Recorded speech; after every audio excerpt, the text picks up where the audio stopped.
بسم اللہ الرحمن الرحیم۔ خواب کے اندر بلی دیکھنے کی کیا تعبیر ہے؟ ناظرین، اس کی بھی مختلف صورتیں ہوتی ہیں۔ خواب کی صورت بدلنے کے ساتھ اس کی تعبیر بدل جاتی ہے۔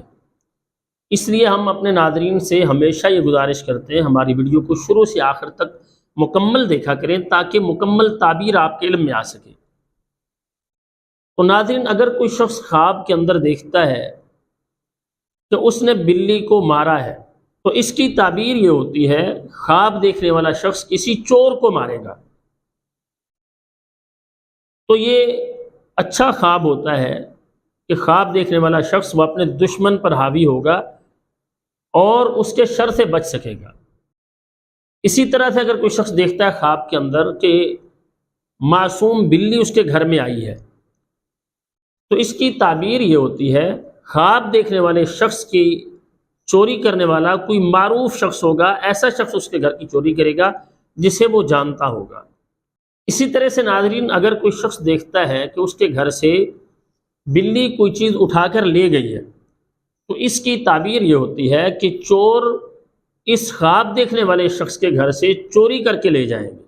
اسی طرح سے اگر کوئی شخص دیکھتا ہے کہ خواب کے اندر اس کو بلی نے کاٹا ہے، اس کی تعبیر یہ ہوتی ہے کہ خواب دیکھنے والے شخص اس کی بیماری لمبی ہوگی، وہ بیمار ہوگا اور اس کی بیماری لمبی ہوگی، یعنی زیادہ بڑی آزمائش کے اندر وہ پڑا رہے گا اپنی بیماری میں۔ تو ایسے خواب پر اللہ تعالیٰ سے پناہ طلب کرنی چاہیے۔ اسی طرح سے اگر کوئی شخص دیکھتا ہے کہ اس نے بلی کا دودھ پیا ہے، خواب کے اندر خود کو دیکھتا ہے کہ وہ بلی کا دودھ پی رہا ہے، تو اس کی تعبیر یہ ہوتی ہے خواب دیکھنے والے شخص کی کسی کے ساتھ لڑائی ہوگی، فساد ہوگا، جھگڑا ہوگا کسی کے ساتھ۔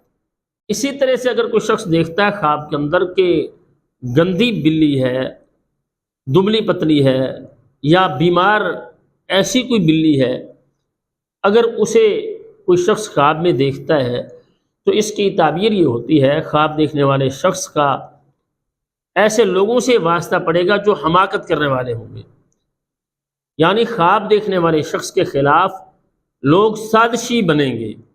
اسی طرح سے اگر کوئی شخص دیکھتا ہے خواب کے اندر کہ اس نے بلی کو مارا ہے تو اس کی تعبیر یہ ہوتی ہے خواب دیکھنے والا شخص وہ مشکلات پر قابو پائے گا، مطلب یہ ہے کہ اس کے حالات اچھے ہو جائیں گے، اللہ تعالیٰ اسے مشکل حالات سے نکال لیں گے۔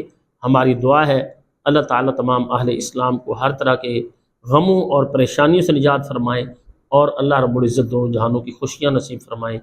السلام علیکم ورحمۃ اللہ وبرکاتہ۔